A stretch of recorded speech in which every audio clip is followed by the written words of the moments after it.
नमस्कार दोस्तों, मैं राघव दीक्षित आपका अपने चैनल यूपी बोर्ड का जो है विमर्श एजुकेशन चैनल पर बहुत बहुत स्वागत करते हैं। दोस्तों आज की वीडियो के अंदर हमारा ये मॉडल पेपर सेट 2 है। इससे पहले सेट 1 हम कंप्लीट कर चुके हैं। अगर नहीं देखा तो डिस्क्रिप्शन बॉक्स में दोस्तों वीडियो का लिंक है, आप जाकर आसानी से देख सकते हैं। दोस्तों ये कॉन्सेप्चुअल वीडियो है। अगर दोस्तों ये मॉडल पेपर भी आप सॉल्व करके जाते हैं, कॉन्सेप्ट अगर हमारा देख रहे हैं आप, तो गारंटी से आपके मैथमेटिक्स में 70 में से 65 मार्क्स 100% आ जाएंगे अगर आपने कॉन्सेप्ट के अकॉर्डिंग ये वीडियो देखे हैं। तो आइए दोस्तों बिना टाइम वेस्ट किए शुरुआत करते हैं मॉडल पेपर सेकंड की। दोस्तों आप अपने दोस्तों के साथ एक वीडियो को जरूर शेयर करिए, क्योंकि अगर ज्यादा से ज्यादा स्टूडेंट जोड़ेंगे हम उतने ही ज्यादा मॉडल पेपर और कॉन्सेप्ट आपको बताएंगे।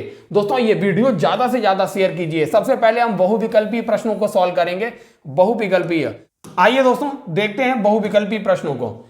देखिए पहला क्वेश्चन क्या है। पहला क्वेश्चन है यदि 26 से 156 का लासा 156 है तो मासा आपको ज्ञात करना था। मासा दोस्तों हम इससे पहले बता चुके हैं आपको कि दो संख्याओं का गुणनफल जो होता है किसके बराबर होता है। गुणनफल बराबर होता है संख्याओं के लासा गुणा मासा के बराबर होता है। अगर आपको ये पता है तो ये क्वेश्चन आपके लिए चुटकियों में हो जाएगा। जैसे देखिए संख्याएं क्या है, 26 गुणा 156 बराबर एलसीएम क्या है 156 है। आपको मासा पूछा था, एक्स मान लेते हैं मासा। 156 से 156 कैंसिल आउट हो गया, ये 156 था, तो मासा क्या आया, एक्स की वैल्यू 26 आ गई। बस 1 सेकंड का क्वेश्चन था। भी आपको यह पता होना चाहिए दो संख्याओं का गुणनफल उनके लासा और मासा के गुणनफल के बराबर होता है। यह पॉइंट आपको नोट करने वाला था। अब आइए देखते हैं ये सेकंड क्वेश्चन। देखिए क्या है, निम्नलिखित में से कौन सा सह अभाज्य संख्याओं का एक युग्म है। सह अभाज्य का मतलब अगर पहली संख्या a है दूसरी संख्या b है, सह अभाज्य संख्याएं वे होती हैं इन दोनों के बीच में कोई ऐसा टर्म नहीं होना चाहिए, कॉमन टर्म नहीं होना चाहिए। जैसे देखिए 14 और 35, देखिए 7 जो है 14 को भी विभाजित करेगा, 7 35 को भी विभाजित करेगा, तो इन दोनों में एक कॉमन टर्म है 7, इसलिए यह सहअभाज्य नहीं है। 31 और 93, 31 तियां क्या होता है, 31 तियां 93। देखिए 31 यहां खुद से डिवाइड कर रहा है और 93 को भी कर दे रहा है, इसलिए सहअभाज्य नहीं है। अब देखिए 32 और 62, सबसे पहली बात तो यही है कि इनमें देखिए जो 2 है, 2 32 को भी डिवाइड करेगा, 62 को भी डिवाइड कर देगा 2, मतलब कॉमन एक संख्या है, कॉमन 2। लेकिन आप यही देखेंगे बी ऑप्शन में 18 के गुणनखंड क्या होंगे, 3 गुणा 2 गुणा 3। अब 25 के गुणनखंड क्या होंगे, 25 के 5 गुणा 5। देखिए एक भी इसमें गुणनखंड कॉमन है नहीं है, इसीलिए ये सह अभाज्य संख्याएं हैं। तो सह अभाज्य का मतलब कोई भी एक भी टर्म इनमें कॉमन नहीं होना चाहिए, ऐसी चीज नहीं होनी चाहिए जो दोनों को, कोई ऐसी संख्या नहीं होनी चाहिए जो दोनों को विभाजित कर दे, बस वही सह अभाज्य होती हैं। उम्मीद करते हैं कि आपको समझ आई होगी।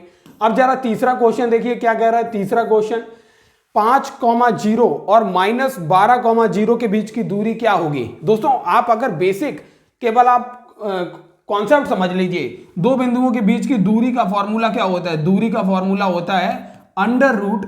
अगर मान लीजिए ये x1, y1 बिंदु है, ये x2, y2 बिंदु हैं, तो इनके बीच की दूरी का फॉर्मूला होता है x2 माइनस x1 का whole square plus y2 minus y1 का होल स्क्वायर। अगर आपको यह पता है फिर तो चुटकियों का क्वेश्चन है, ये चुटकी में हल हो जाएगा। x2 कितना है, x2 माइनस का 12 है, x1 माइनस का 5 है, माइनस का 12 है माइनस का 5 है, स्क्वायर करेंगे प्लस y2 कितना है 0 है, y1 0 है, 0 माइनस 0, बस इसे हल कीजिए क्या आएगा, 12 5 17 होगा, माइनस का 17 है ना, तो माइनस का 17 का स्क्वायर करेंगे तो स्क्वायर से माइनस निश्चित नाबूद हो जाएगा। आंसर क्या आएगा, 17 ही आएगा, स्क्वायर से ये वाला टर्म हट जाएगा। तो आपका आंसर क्या आया, डी ऑप्शन देखिए करेक्ट है बिल्कुल। 17 जो होगा दो बिंदुओं के बीच की दूरी है। हमारे दोस्तों मेन मुद्दे की बात क्या थी, दो बिंदुओं के बीच की दूरी का फॉर्मूला क्या था, बस वही आपके मेन मुद्दे की बात थी। अब दोस्तों देखिए ये क्वेश्चन, देखिए चौथा क्वेश्चन थोड़ा करने लायक है। वह छोटी से छोटी संख्या जिसको 35, 56 और 91 से विभाजित करने पर प्रत्येक दशा में 7 शेषफल बचेगा। इस टाइप के क्वेश्चन के लिए ज्यादा भटकना नहीं है, आपको क्या करना है, जो 35, 56 और 91 दिया हुआ है इनका एलसीएम ले लीजिए। सबसे पहले अभाज्य संख्याओं से विभाजित कीजिए। 2 सबसे छोटी अभाज्य संख्या है तो 35, ये हो जाएगा 28, ये हो गया 91। फिर 2 से विभाजित हो रहा है तो 35, ये हो गया 14, ये हो गया 91। फिर 2 से विभाजित हो रहा है 35, 7, 91। अब दोस्तों देखिए 5 से विभाजित हो रहा है, 5 सत्ते 35, 7, 91 हो गया। अब दोस्तों देखिए फिर 7 से विभाजित हो रहा है, 7 एकम 7, 7 एकम 7 और ये 13 टाइम जाएगा। तो देखिए एलसीएम क्या आया, एलसीएम आया 2 गुणा 2 गुणा 2 गुणा 5 गुणा 7 गुणा ये 13 है। तो बस 2 गुणा 2 गुणा 2 गुणा 5 गुणा 7 गुणा 13, ये एलसीएम आया। क्या हो जाएगा, 2 दूनी 4, दूनी 8, पंजे 40, 40 सत्ते हो जाएगा 280। 280 में 13 का गुणा करेंगे तो क्या आएगा, 13 अट्ठे हो जाएगा 104, 13 दूनी 26 और 10 हो जाएगा 36। 36, 40 जो है एलसीएम आया। तो इन संख्याओं का एलसीएम क्या आया, 36, 40। इनका एलसीएम आया 36, 40। अब देखिए 35, 56, 91 इन संख्याओं का जब एलसीएम ये है, इसका मतलब 35 इस संख्या को पूरा विभाजित करेगा, 56 भी पूरा विभाजित करेगा, 91 भी पूरा विभाजित करेगा। क्वेश्चन क्या कह रहा है, प्रत्येक दशा में 7 शेषफल होगा। 7 शेषफल होने का मतलब है इसमें हम अगर 7 जोड़ देंगे बस काम हो गया हमारा। 35 पूरा विभाजित कर देगा इसको, इसमें 7 जोड़ दिया तो 7 शेषफल हो गया। 56 पूरा विभाजित एलसीएम को करेगा, 7 जोड़ दिया। 91 पूरा विभाजित करेगा, 7 जोड़ दिया। तो हमारी वह संख्या कौन सी है, 36, 47। 36, 47 वह संख्या है जिनको 35, 56, 91 से विभाजित करने पर प्रत्येक दशा में 7 शेष बचेगा। तो सी ऑप्शन करेक्ट है। दोस्तों अगर ये कॉन्सेप्ट आपका क्लियर है तो आपको इस टाइप के क्वेश्चन केवल फिंगर पॉइंट पे कुछ ही सेकंड्स में हल हो जाएंगे। अब आइए दोस्तों देखते हैं अगला क्वेश्चन। 8 के प्रथम 15 गुणजों का योग ज्ञात कीजिए। 8 के प्रथम 15 गुणजों का योग दोस्तों कुछ भी नहीं है। 8 के 15 गुणज का मतलब क्या हो गया, 8, 16, 16 के बाद हो जाएगा 24, 24 के बाद हो जाएगा 32। अगर दोस्तों आप ऐसे करते जाएंगे तो टाइम लगेगा। आप इसमें से 8 कॉमन लेंगे तो क्या आएगा, 1, 2, 3, 4 डेड कहां तक जाएगा, 15 गुणज है ना, 15 गुणज है तो डेड 15 तक जाएगा।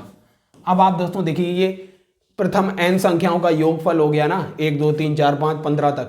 तो प्रथम n संख्याओं के योगफल का फॉर्मूला आपको पता है क्या होता है, n गुणा n प्लस 1/2। n की वैल्यू क्या है, 15 तक संख्याएं हैं तो 15 रखिए।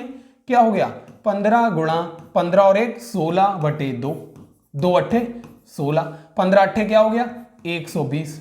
इन संख्याओं का योगफल क्या हो गया 120 हो गया। अब 120 में इस 8 का गुणा करेंगे, 120 में ये 8 का गुणा करेंगे, 12 अट्ठे 96 हो जाएगा और ये पीछे 0 पहले से लगा तो 960 जो होगा इनका आंसर हो जाएगा, ए ऑप्शन करेक्ट हो जाएगा 960। इस तरीके से आप आसानी से हल कर सकते हैं किन्हीं भी संख्याओं को। वैसे हम आपको बता दें एक ट्रिक भी इसकी, यही इसी से ट्रिक बन जाती है क्या, जिस संख्या के गुणजों का योग पूछा गया हो तो उस संख्या को लिखिए गुणा, कितने गुणज हैं 15 गुणज हैं, 15 गुणा 15 प्लस 1/2। बस इसको हल करेंगे आंसर मिल जाता है आपको, यही ट्रिक है इसकी, आसानी से आंसर मिलेगा। अब दोस्तों छठा क्वेश्चन देखिए। छठा क्वेश्चन क्या है, यदि द्विघात समीकरण ये का एक मूल -2 हो तो p का मान बताइए। जब एक मूल दिया हुआ है -2, इसका मतलब इस मूल को उठा के इसी समीकरण में रख दो, x की जगह क्या रख दो -2 रख दो। जो मूल दिया होता है वही x की जगह रख दो, आपको p की वैल्यू मिल जाएगी। x की वैल्यू -2 रखिए, x की वैल्यू क्या रखना -2, क्योंकि एक मूल क्या है -2 है, बस हो गया काम। तो एक मूल अगर -2 है तो रखिए x की जगह -2, -2 का स्क्वायर प्लस 2 गुणा -2 माइनस का p बराबर 0, 2 दूनी 4 हो गया और 2 दूनी 4 ये माइनस का हो गया, माइनस p बराबर 0। 4 से 4 कैंसिल तो p की वैल्यू क्या आई 0 आई। पी की वैल्यू क्या है 0 आई, ऐसे आई। देखिए ए ऑप्शन इसका करेक्ट है, पी की वैल्यू 0 हो गई। इस तरीके से आप किसी भी क्वेश्चन को सेकंड्स में हल कर सकते हैं। लेकिन दोस्तों वीडियो को भी शेयर करते रहिए, ज्यादा से ज्यादा शेयर कीजिए। अब दोस्तों देखिए ये क्वेश्चन था एक्स अक्ष पर स्थित एवं बिंदु 5,-2 तथा -3,2 से समदूरस्थ बिंदु के निर्देशांक क्या होंगे। आपको बताना था समदूरस्थ बिंदु के निर्देशांक क्या होंगे। सबसे बड़ी बात क्या थी, एक्स अक्ष पर वह बिंदु स्थित है। एक्स अक्ष पर कोई बिंदु अगर स्थित होता है, मान लीजिए ये एक्स, ये वाई अक्ष है और ये एक्स अक्ष है। अगर एक्स अक्ष पे कहीं भी कोई भी बिंदु स्थित होगा तो उसके वाई के निर्देशांक जो होंगे वो 0 होंगे। तो बस अब देखिए वाई के निर्देशांक देखिए, यहाँ पे 1 दिया था, इसका मतलब ये ऑप्शन हो ही नहीं सकता, क्योंकि अगर कोई बिंदु एक्स अक्ष पे स्थित है तो वाई के निर्देशांक 0 होना चाहिए। यहाँ देखिए वाई का निर्देशांक 1 दिया था, यहाँ देखिए वाई का निर्देशांक 2 दिया था, गलत हो गया। ये दोनों ऑप्शन तो आपने आराम से कट कर दिए। अब अगर आपको नहीं भी आ रहा तब भी तुक्का केवल 2 पे लगाना है। लेकिन हम आपको कॉन्सेप्ट बताते हैं। एक्स अक्ष पर स्थित एवं बिंदु 5,-2 तथा -3,2 से समदूरस्थ बिंदु के निर्देशांक क्या होंगे। अब दोस्तों देखिए एक्स अक्ष पर अगर कोई बिंदु स्थित है तो उसके निर्देशांक क्या होंगे x, 0, क्योंकि y अक्ष वाला निर्देशांक 0 हो जाएगा क्योंकि एक्स अक्ष पे स्थित है।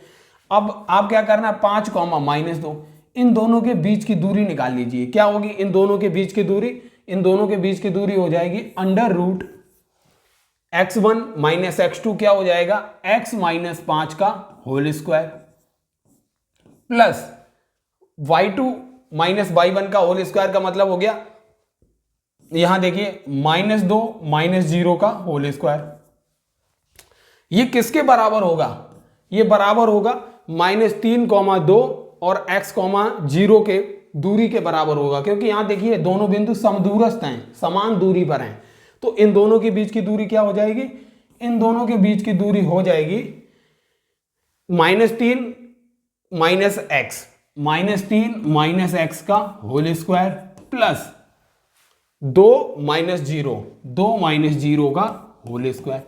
अब बस इसे हल करेंगे आंसर मिलेगा। दोनों पक्षों का स्क्वायर कर दीजिए। दोनों पक्षों का स्क्वायर करने पे क्या आएगा x स्क्वायर प्लस का 25 माइनस का 10x प्लस का 4, ये हो गया। अंडर रूट हट जाएगा स्क्वायर करने पे, बराबर ये हो जाएगा x स्क्वायर प्लस का 9 प्लस का 6x प्लस का 4। बस हल कर दीजिए। देखिए एक्स स्क्वायर इधर भी है, एक्स स्क्वायर इधर भी है, कैंसिल हो गया। अब देखिए प्लस का 4 इधर भी है, प्लस का 4 इधर भी है, कैंसिल हो गया। अब देखिए 25 को, अब 9 को लेके आइए इधर, 9 को इधर लाएंगे तो 25 - 9 क्या हो जाएगा 25 - 9 बराबर ये माइनस का 10x है, इधर लेके जाएंगे तो 6x प्लस 10x हो जाएगा 10x। 25 में से 9 जाएगा 16 होगा और 6x प्लस 10x हो जाएगा 16x। अब देखिए 16 एकम 16, x की वैल्यू क्या आ गई, x की वैल्यू 1 आ गई। बस हमारा निर्देशांक पता चल गया, x की वैल्यू 1 है, 0, तो 1, 0 जो है निर्देशांक थे। डी ऑप्शन देखिए बिल्कुल करेक्ट हो गया। एक तरीका ये था, आप इसे हल कर सकते हैं। अगर आपको निर्देशांकों का बहुत अच्छा नॉलेज है तब आप निर्देशांक बनाकर भी कर सकते थे, लेकिन हमने आपको थोड़ा डिटेल मेथड में बताया, ये आपके लिए काफी अच्छा रहेगा, क्योंकि आप देखेंगे आपके जो अति लघु और लघु त्री हैं उसमें भी इस टाइप के क्वेश्चन रहते हैं, इसलिए हमने बताया। क्या दिया हुआ था, एक एक्स अक्ष पर स्थित बिंदु थे, हमने मान लिया एक्स अक्ष पे कोई बिंदु स्थित है तो x, 0 जिसके निर्देशांक होंगे, y के निर्देशांक 0। अब देखिए 5, -2 और x, 0 के बीच की दूरी x, 0 और -3, 2 के बीच की दूरी के बराबर था, समदूरस्थ था, समान दूरी पर। तो हमने क्या किया, वही किया, इन दोनों बिंदुओं के बीच की दूरी बराबर, इन दोनों बिंदुओं के बीच की दूरी रख दी, स्क्वायर करके सारे टर्म कैंसिल हो गए, x की वैल्यू 1 आ गई। x की वैल्यू 1 मतलब 1, 0 हमारे निर्देशांक हो गए। अब दोस्तों आइए देखते हैं अगला प्रश्न। जरा 8वां क्वेश्चन देखिए। 8वां क्वेश्चन क्या है, समीकरण 2x² - 5x + 4 = 0 के मूलों की प्रकृति क्या होगी। मूलों की प्रकृति, आपको एक समीकरण पता होगा ax² द्विघात समीकरण प्लस bx प्लस c = 0। तो दोस्तों द्विघात समीकरण में 3 कंडीशन याद रखिए। अगर जो d की वैल्यू होती है वो किसके बराबर होती है, b² - 4ac अगर दोस्तों डी की value B square minus 4ac, अगर दोस्तों बी स्क्वायर माइनस 4ac ये 0 के बराबर होता है तो इसके मूल जो होते हैं, मूल वो वास्तविक होते हैं, वास्तविक, और वास्तविक होने के साथ साथ बराबर भी होते हैं, समान होते हैं। याद रखिए, समान, वास्तविक एवं समान होते हैं। बी स्क्वायर माइनस 4ac की वैल्यू अगर 0 से बड़ी होती है तो मूल वास्तविक होते हैं, वास्तविक, लेकिन मूल जो होते हैं अलग अलग होते हैं, असमान होते हैं, समान नहीं होते हैं, असमान होते हैं। और अगर दोस्तों बी स्क्वायर माइनस 4ac की वैल्यू अगर 0 से छोटी होती है तो मूल काल्पनिक होते हैं, काल्पनिक मूल होते हैं। याद रखिए, काल्पनिक होते हैं। ये 3 कंडीशन याद रखिए। तो बताइए, अब इसको इससे तुलना कीजिए। ए की वैल्यू क्या है? ए की वैल्यू है 2, बी की वैल्यू क्या है? माइनस का 5, और सी की वैल्यू क्या है? सी की वैल्यू है 4। बस अब बी स्क्वायर माइनस 4ac लगाइए। बी क्या है? माइनस का 5 है, तो माइनस 5 का स्क्वायर माइनस 4, ए कितना है? 2, और सी कितना है? 4। 5 पंजे 25, माइनस 4 चौक 16 दूनी 32। अर्थात देखिए 25 में से 32 जाएगा तो क्या आंसर आ रहा है? माइनस का 7 आ रहा है, जो कि 0 से छोटा है। माइनस का 7 आ रहा है, 0 से छोटा है। अर्थात मूल वास्तविक नहीं होंगे, काल्पनिक होंगे। देखिए बी स्क्वायर माइनस 4ac की वैल्यू अगर 0 से छोटी है तो मूल काल्पनिक होते हैं। यहां देखिए ए गलत है, बी गलत है, डी गलत हो गया, बी ऑप्शन बिल्कुल करेक्ट है। काल्पनिक, वास्तविक नहीं होंगे, काल्पनिक होंगे। क्यों होंगे? ये हमने कंडीशन आपको बता दी। दोस्तों यही कंडीशन अगर आप याद करके भी जाएंगे ना एग्जाम में, तब भी द्विघात समीकरण से एक भी प्रश्न गलत नहीं होगा। दोस्तों आगे बने रहिए इस वीडियो में। अब देखते हैं क्वेश्चन नंबर, नमा क्वेश्चन देखते हैं 9 नंबर का क्वेश्चन। क्या क्वेश्चन है? 2 त्रिभुज एक दूसरे के समरूप कब होते हैं? यदि इनके संगत कोण बराबर हो, इनकी भुजाएं समानुपाती हो। ऑब्वियस ही बात है दोस्तों, हमने बताया था जो समरूप त्रिभुज होते हैं, समरूप त्रिभुजों में इनके जो संगत कोण होते हैं वो बराबर होते हैं, और संगत कोण जब बराबर होते हैं तो ये त्रिभुज समरूप होने के स्थिति में होते हैं, तब इनकी संगत भुजाओं का अनुपात भी बराबर होता है। बिल्कुल, यदि इनके संगत कोण बराबर हों और इनकी संगत भुजाएं समानुपाती हों, दोस्तों ये दोनों ही कंडीशन फुलफिल होनी चाहिए। संगत कोण और संगत भुजाएं समानुपाती होंगी, तब ये त्रिभुज जो होंगे वो समरूप त्रिभुज कहलाते हैं। सी ऑप्शन इसका बिल्कुल करेक्ट हो जाएगा। और दोस्तों ये समरूपता, कई क्वेश्चन आपके फ्रेम होंगे इस समरूपता से। एक ना एक क्वेश्चन आपको देखिए, कम से कम ये समरूपता वाला जो क्वेश्चन है ना, आपको कम से कम बता रहा हूं मैं 4 अंक एग्जाम में दिलाएगा। अगर आपको ये क्वेश्चन का कॉन्सेप्ट क्लियर है, हमने पिछले मॉडल पेपर में भी हल कराया था, वहां भी आप देख सकते हैं और इसमें भी आएंगे। अब देखिए क्वेश्चन नंबर 10 देखिए। त्रिभुज दिए हुए थे ओडीसी और त्रिभुज ओबीए, ये दोनों त्रिभुज दिए हुए थे। यदि कोण बीओसी 125 डिग्री है, बीओसी ये 125 है, और कोण सीडीओ मतलब ये वाला कोण दिया था 70 डिग्री, तो कोण ओएबी का मान होगा, ओएबी, इस कोण का मान पूछा था। अब दोस्तों बताइए, अगर ये 125 डिग्री है ये कोण, तो ये कोण भी 125 डिग्री होगा। शीर्षाभिमुख कोण है, एक दूसरे के सम्मुख शीर्षाभिमुख कोण भी है। अब देखिए दोनों लाइनें एक दूसरे को कट कर रही हैं, तो ये कोण इस कोण के बराबर हो जाएगा। जब ये दोनों कोण बराबर हैं तो ये दोनों कोण भी बराबर हो जाएंगे, तो ये कोण 125 डिग्री हो गया। जब ये 125 है, ये 125 है, दोनों मिला के कितने हो गए? दोनों मिलाकर हो गए 250 डिग्री। और ये पूरे के पूरे कितने होते हैं? 360 डिग्री। 360 डिग्री जब 250 में से माइनस होगा तो 110 डिग्री बचेगा, और ये दोनों बराबर हैं तो मतलब 110 का आधा हो जाएगा 55 डिग्री। ये 55 डिग्री हो गया, और ये कोण भी क्या हो गया? 55 डिग्री हो गया। जब ये 55 है, ये 70 है, तो ये कोण कितने डिग्री का हुआ बताइए? ये कोण कितने डिग्री का हुआ? 70 और 55 हो जाएगा 125, और 180 में से माइनस कर देंगे। त्रिभुज के तीनों कोण 180 में से जब माइनस करेंगे तो ये आएगा 55 डिग्री। ये वाला भी कोण हो गया 55 डिग्री।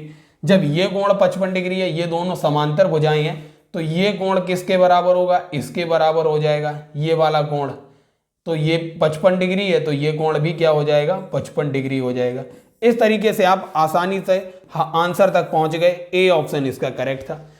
अब दोस्तों ये कोण आपको पता होना चाहिए, शीर्षाभिमुख कोण जो होते हैं वो एक दूसरे के बराबर हैं। अगर दो समांतर रेखाएं जो हैं इनको कोई एक लाइन कट करती है तो ये कोण जो है, ये कोण ये इस कोण के बराबर होता है और ये कोण जो है इस कोण के बराबर होता है। ये सारे कॉन्सेप्ट आपको पता होने चाहिए। ये आपकी ज्योमेट्री में काफी ज्यादा इंपॉर्टेंट रहते हैं, वहां भी आपको कराए जाते हैं। अब दोस्तों आइए देखते हैं अगला प्रश्न। क्वेश्चन नंबर देखिए 11 दिया हुआ था। क्वेश्चन नंबर 11, यदि साइन थीटा बराबर कॉस थीटा हो तो थीटा का मान क्या होगा।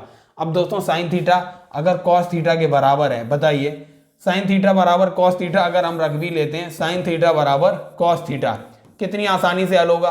तो साइन थीटा बटे कॉस थीटा बराबर क्या हो जाएगा, साइन थीटा बटे कॉस थीटा बराबर 1 हो जाएगा।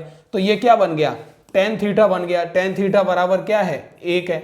जब टेन थीटा बराबर 1 है तो आप इजीली रख सकते हैं टेन थीटा बराबर क्या होता है, टेन थीटा बराबर होता है अगर ये आपको पता है लाल बटे कक्का, इससे आप रख सकते हैं टेन थीटा क्या होता है, लंब मतलब परपेंडिकुलर और बटा आधार बेस हो जाएगा। तो टेन थीटा क्या दिया, 1/1 मतलब ये एक, तो आधार का स्क्वायर और परपेंडिकुलर का स्क्वायर क्या हो जाएगा, 1 2 हो जाएगा, ये √2 आ जाएगा कर्ण।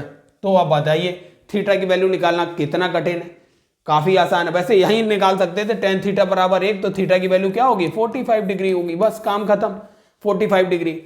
लेकिन हम आपको साइन थीटा को भी निकाल के बताएंगे कि साइन थीटा से कैसे निकाल सकते हैं। तो साइन थीटा बराबर क्या हो जाएगा, साइन थीटा बराबर 1/√2, 1/√2 हो जाएगा। कॉस थीटा बराबर भी क्या हो जाएगा, आधार बटे कर्ण 1/√2। तो थीटा की वैल्यू क्या निकल के आई, थीटा की वैल्यू यहां से भी 45 डिग्री निकल के आई, 45 डिग्री। बस आपको इतना बताना था, ये हमने इसलिए किया। वैसे टेन थीटा बराबर 1 मतलब थीटा बराबर 45 डिग्री, और ये दिया था 0 से 90 के बीच में ही होगा। तो 45 कहाँ है, 45 0 से 90 के बीच में ही है, 0 से बड़ा 45 और 90 से छोटा है। तो बस ये काम आपको आसानी से पता हो गया होगा। तो बस हमारा मोटिव था टेन थीटा बराबर 1, तो थीटा बराबर 45 डिग्री हो गया। अब देखिए थीटा की वैल्यू 45 मतलब 90 से छोटी भी है और 0 से बड़ी भी है, तो सेटिस्फाई कर रहा था। तो बी ऑप्शन बिल्कुल करेक्ट हो गया था, बी ऑप्शन। अब आइए देखते हैं अगला क्वेश्चन, साइन 15 डिग्री बटे कॉस 75 का मान क्या होगा। इस टाइप के क्वेश्चन काफी आसान होते हैं। आप साइन 15 को कॉस में कैसे लिख सकते हैं, हम इसे लिख सकते थे साइन 90 माइनस 75 भी तो लिख सकते हैं। 90 माइनस 75 मतलब 15 ही तो हो गया, बटे कॉस 75 है, कॉस 75 दिया था। अब बताइए साइन 90 माइनस थीटा क्या होता है, कॉस थीटा। तो कॉस 75 हो गया बटा कॉस 75 नीचे भी हो गया, कॉस 75 से कॉस 75 कैंसिल आउट हो गया, आंसर आ गया 1। ए ऑप्शन बिल्कुल करेक्ट हो गया। अब आइए देखते हैं अगला क्वेश्चन क्या है, यदि sine theta minus cos theta बराबर 0, तो साइन की पावर 4 थीटा प्लस कॉस की पावर 4 थीटा का मान क्या होगा। दोस्तों बहुत आसान है, अगर आपको पता है sine theta minus cos theta बराबर 0 है, तो साइन थीटा बराबर कॉस थीटा हो गया, साइन थीटा बराबर कॉस थीटा हो गया। साइन थीटा बराबर कॉस थीटा का मतलब टेन थीटा बराबर 1 हो गया, टेन थीटा बराबर 1 का मतलब थीटा की वैल्यू 45 डिग्री हो गई, बस रख दीजिए। थीटा की वैल्यू 45 मतलब साइन 45 का, साइन की 45 का पावर 4 प्लस कॉस 45 का पावर 4 हो जाएगा, बस रख दीजिए। क्या आएगा, साइन 45 की वैल्यू 1/√2 इसकी पावर 4 हो जाएगी, प्लस कॉस 45 की वैल्यू 1/√2 हो जाएगी, इसकी पावर 4 हो जाएगी। 1/√2 की पावर 4 का मतलब √2 का स्क्वायर क्या होता है, √2 का स्क्वायर 2 होता है, और फिर इसका भी स्क्वायर क्या हो जाएगा, 4 हो जाएगा। तो बस √2 की पावर 4 का मतलब क्या हो गया, 1/4 प्लस 1/4 बराबर क्या हुआ, 2/4। 2/4 का मतलब 2 दूनी 4, 1/2। क्या आंसर आ गया, बी आंसर आ गया 1/2। इतनी आसानी से हल कर सकते थे आप इसे। sec a plus tan a into 1 minus sine a का मान क्या होगा। दोस्तों काफी आसान है। अब देखिए 1/cos a, sec a को हमने लिखा, plus sine A upon cos A लिख दिया, sign A upon cos A into क्या है 1 माइनस साइन ए। अब हम दोस्तों इसे हल भी ना करें, इजीली हम इसका आंसर टिक करेंगे कॉस ए। कैसे, हमें पता है नीचे एलसीएम कॉस ए आएगा, ऊपर क्या हो जाएगा 1 प्लस साइन ए हो जाएगा, 1 plus sine A into 1 minus sine A हो जाएगा। अब आप बताइए ये क्या है, a plus B into A minus B, इसका फॉर्मूला क्या होता है, A square minus B square. हम डायरेक्ट लिखेंगे 1 माइनस साइन स्क्वायर ए, हम आपको समझाने के लिए कर रहे हैं, नहीं तो ये क्वेश्चन आप सेकंड में हल करना चाहिए। 1 माइनस साइन स्क्वायर ए क्या हो जाएगा, कॉस स्क्वायर ए हो जाएगा अपॉन कॉस ए हो जाएगा, कॉस ए से एक कॉस ए कैंसिल हो जाएगा, स्क्वायर है तो आंसर कॉस ए हो जाएगा। बस ये आंसर था आपका, डी आंसर। सेकंड्स में हल होने वाले क्वेश्चन है ये। अब दोस्तों अगला प्रश्न है, देखिए ये हाइट एंड डिस्टेंस से क्वेश्चन है। चित्र में बिंदु O का बिंदुओं A तथा P से देखने पर अवनमन कोणों की माप क्या होगी।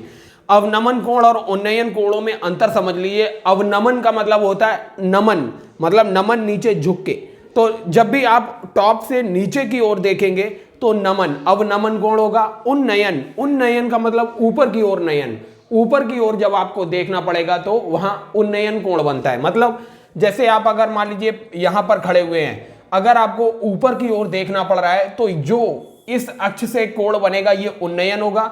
अगर मान लीजिए आपको नीचे की ओर देखना पड़ रहा है तो जो इस अक्ष के साथ जो कोण बनता है ये अवनमन कोण होता है। ये बात हमेशा याद रखिए।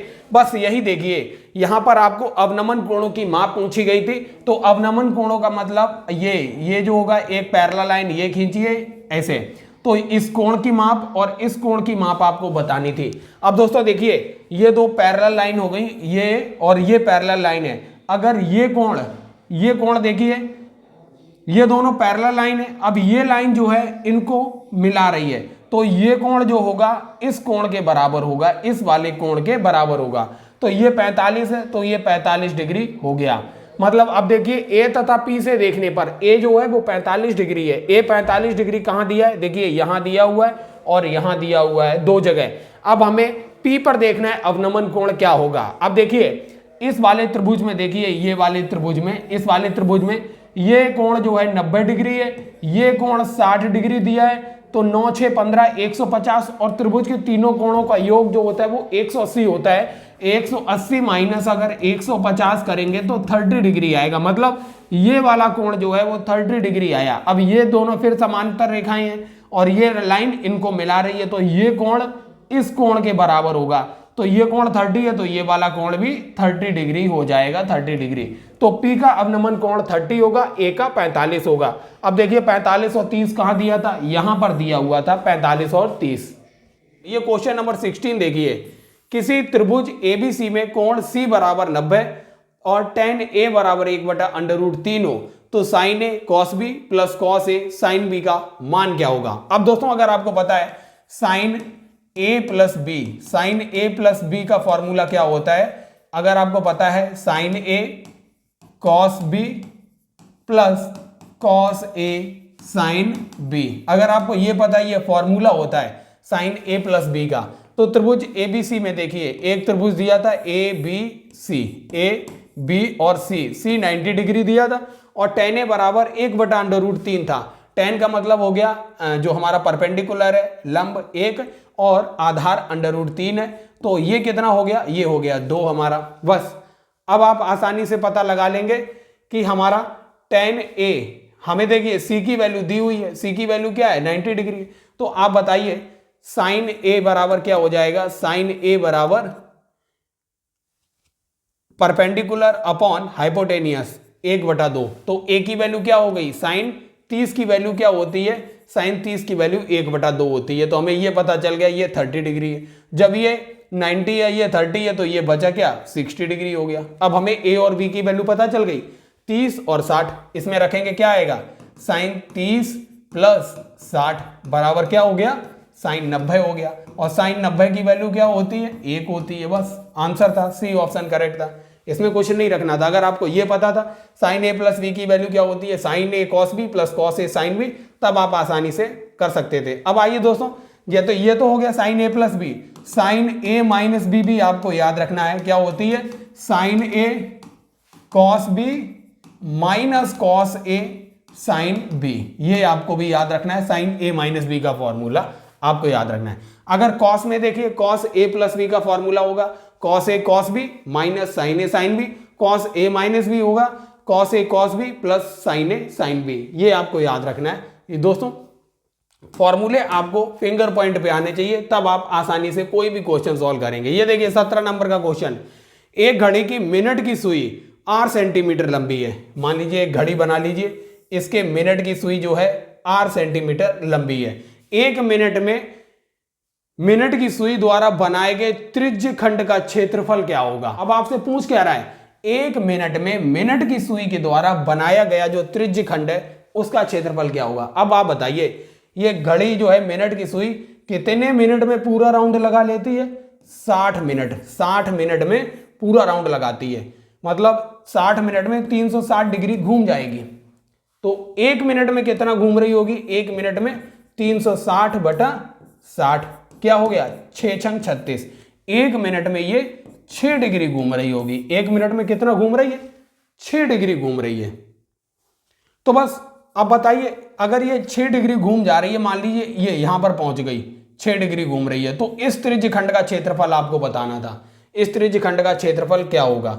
बस त्रिज्य खंड का क्षेत्रफल क्या होता है? थीटा अपॉन 360 डिग्री गुणा पाई आर स्क्वायर। थीटा क्या है? 6 डिग्री। कितना घूम रही है एक मिनट में? 6 डिग्री घूम रही है, तो थीटा की वैल्यू 6 रखिए।